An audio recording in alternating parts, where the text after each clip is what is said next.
Assalomu alaykum qadrli YouTube kuzatuvchilari. Mana 3 etajli 6 patnisli pechkamiz Gadali fermasiniki. Xuddi shu pechkamizda Shummay fermasiniki ham bor. Atalay, Erem fermalariniki ham bor. Bu pechkamiz toklisi 380 tokka ishlaydi. YouTube'da obzorlari ham bor. YouTube kanalimizda yana boshqa obzori bor. Bu yangi kelgan tovarimiz. Bu sifati a'lo darajada. Yevropaga eksport bo'ladigan varianti bu. 380 ga boshlab 19 kW, 19,5 kW tok tortadi. Keyin qizib olgandan keyin ishlab boshlaganda 11 kW tok tortadi. 3 fazaga, ya'ni 380 ga ishlaydi.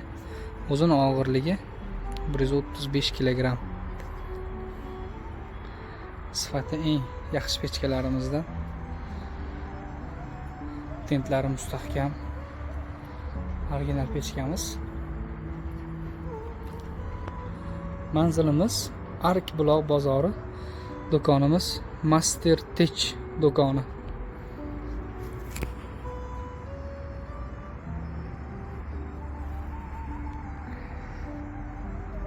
Pechkamizga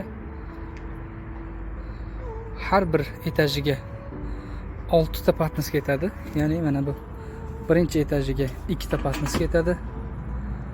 Qo'llar hali qo'yilmagan, ruchkalari. 2 tadan patnis ketadi.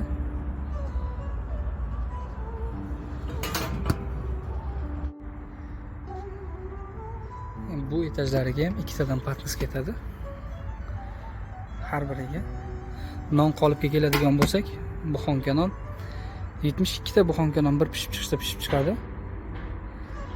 72 ta buxonka nonni bir pishirishda pishirib chiqarib beradi. Gradusi 400 gradusgacha qizdirib beradi. Taymerlari bor bunda.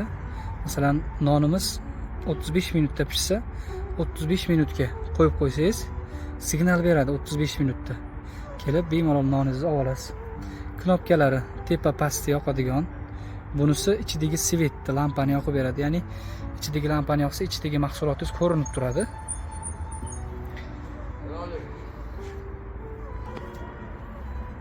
Buni gazli varianti ham bor. Gazli varianti ham xuddi shunaqa bo'ladi.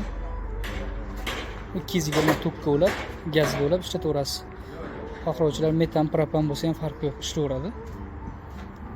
Narx-navolarga keladigan bo'lsak, narx-navolari telefon orqali aytiladi. Perchislinaga ham bor, naqd pulga ham bor. Quyidagi telefon raqamlariga telefon qilib, qolgan ma'lumotlarni narx bo'yicha ma'lumotlarni olishingiz mumkin.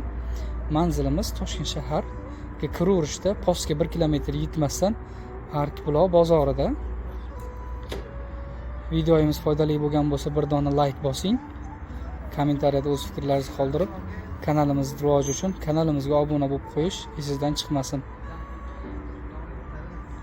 Yana nimalarni obzorini qilib berishligimizni kommentariyada yozib qoldirsangiz, biz oshxonaga tegishli, fermerlarimizga tegishli bo'lgan jihozlarimizni obzorlarini qilib beramiz.